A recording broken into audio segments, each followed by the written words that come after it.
नमस्कार साथियों, अतिथि शिक्षकों के लिए एक बहुत बड़ी खबर सामने आई है। जी हाँ, अतिथि शिक्षकों के लिए बहुत बड़ी खबर है। ये उनको बहुत बड़ी राहत देने वाली खबर है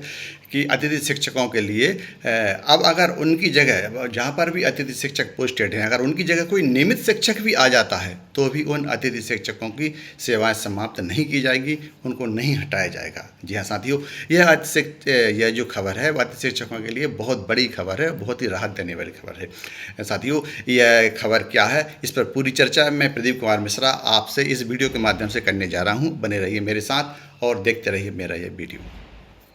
साथियों, वीडियो पर हम आगे बढ़ें इससे पहले मैं हमारे उन सारे अतिथि शिक्षकों से निवेदन करना चाहता हूं जो मेरे चैनल पर अभी नए हैं, वो फटाफट मेरे चैनल को सब्सक्राइब कर लें और वीडियो को लाइक करें और अपने उन साथियों तक ज़रूर पहुंचाएं। आपके जो भी अतिथि शिक्षक साथी हैं उन साथियों तक मेरे वीडियो को ज़रूर शेयर करें, जिससे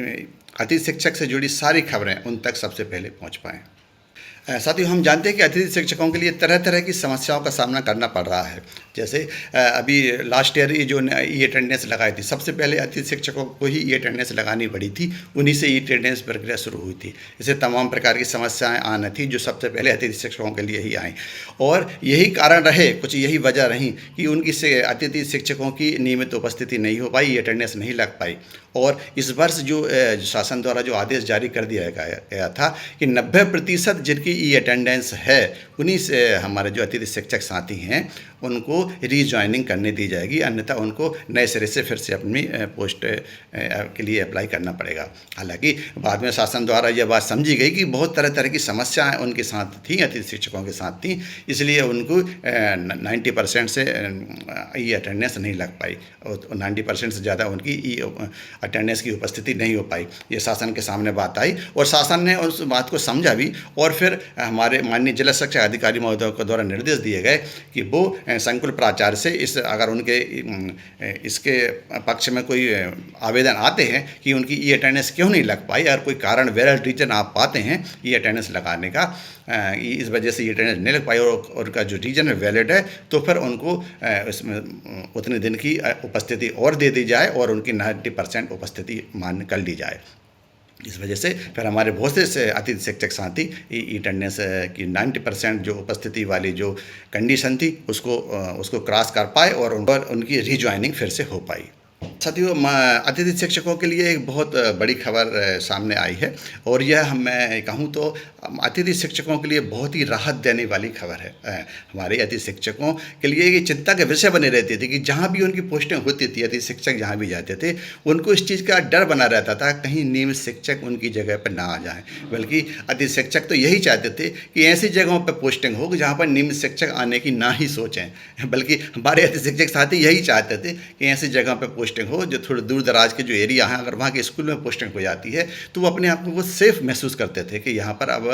कोई भी नियमित शिक्षक नहीं आएगा, और आएगा भी तो मुश्किल से आ पाएगा, तो उनकी सेवाएं हमेशा जारी रहेंगी। ये उनके लिए बहुत ही चिंता का विषय थी। लेकिन अब मेरा उन सारे साथियों से यह कहना है कि अब आपको चिंता की ज़रूरत बिल्कुल नहीं है। अब आपकी सेवाएँ समाप्त नहीं की जाएंगी। अगर वहाँ पर कोई भी नियमित शिक्षक आता भी है तो भी आपकी सेवाएँ जारी कैसे रहेंगी, इस बात पर हम चर्चा करने जा रहे हैं। साथियों, माननीय हाई कोर्ट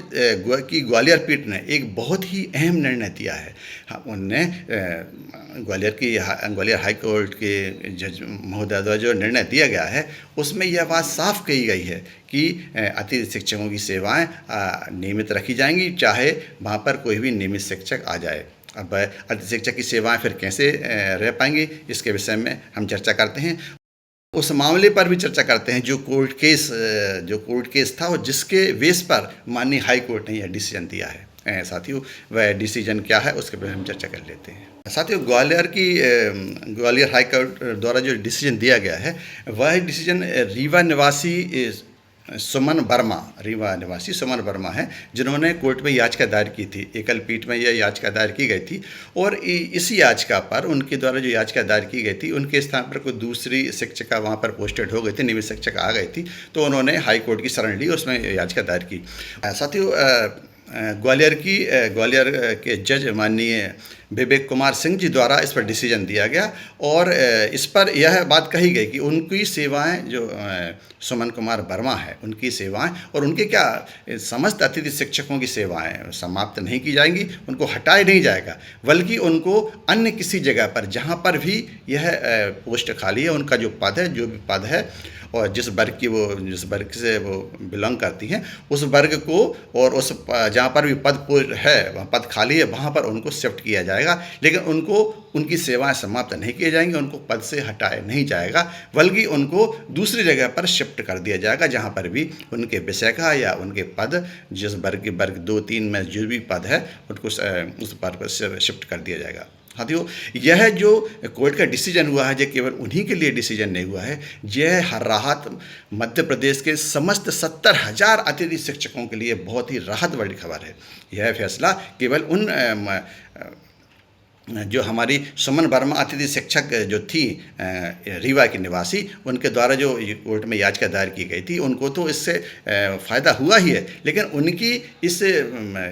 जागरूकता का कहना चाहिए, मैं कहूँ तो उनकी जागरूकता का, और उनने जो अतिथि शिक्षकों के लिए एक तरह से लड़ाई लड़ी और अपने लिए तो लड़ाई लड़ी ही है, लेकिन उससे फ़ायदा समस्त अतिथि शिक्षकों को हो गया। और अब किसी भी अतिथि शिक्षक वो अगर पहले से पोस्टेड है और वहाँ पर अगर कोई फुल फ्रेश टीचर आ भी जाता है तो भी उसकी सेवाएं समाप्त नहीं की जाएंगी, बल्कि उसको किसी अन्य शाला में जहाँ पर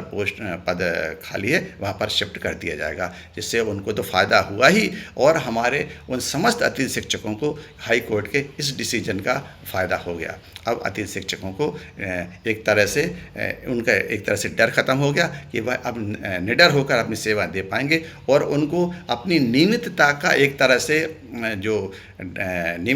तरह से कॉन्फिडेंस है वो उनको वापस आएगा और वह समस्त पूरे सत्र में अपनी सेवाएं दे पाएंगे। इससे हमारे उन अतिथि शिक्षकों के लिए भी थोड़ी सी राहत की बात रहेगी जो बीच सत्र में अगर उनकी सेवाएं समाप्त हो जाती थी और वह पूरा सत्र नहीं कर पाते थे, कई बार 90% अटेंडेंस की बात भी यहाँ आ रही है, तो ये सारी बातें जो उनके लिए दुखदायी थी, 90% अटेंडेंस की बात हो या एक सत्र पूरी करने की बात हो या उनको हटाने के फिर से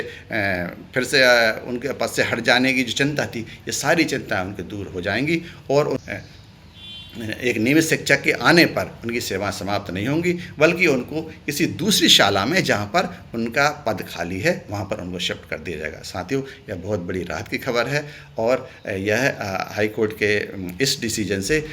मध्य प्रदेश के 70,000 अतिथि शिक्षक जो इस समय मध्य प्रदेश में कार्यरत हैं विभिन्न पदों पर, विभिन्न वर्गों पर, उन सब के लिए यह खबर बहुत ही राहत भरी है। साथियों, इसी प्रकार शिक्षा जगत से जुड़ी सारी खबरों को लेकर, अतिथि शिक्षक और शिक्षा जगत से जुड़ी सारी खबरों को लेकर मैं सबसे पहले आपके सामने वीडियो के माध्यम से उपस्थित होता रहा हूं और भविष्य में भी होता रहूँगा। तब तक के लिए जय हिंद, जय भारत। और हमारे जिन साथियों ने अभी तक चैनल को सब्सक्राइब नहीं किया, फटाफट चैनल को सब्सक्राइब कर लें और इस वीडियो को शेयर अपने साथियों तक कर दें। और इस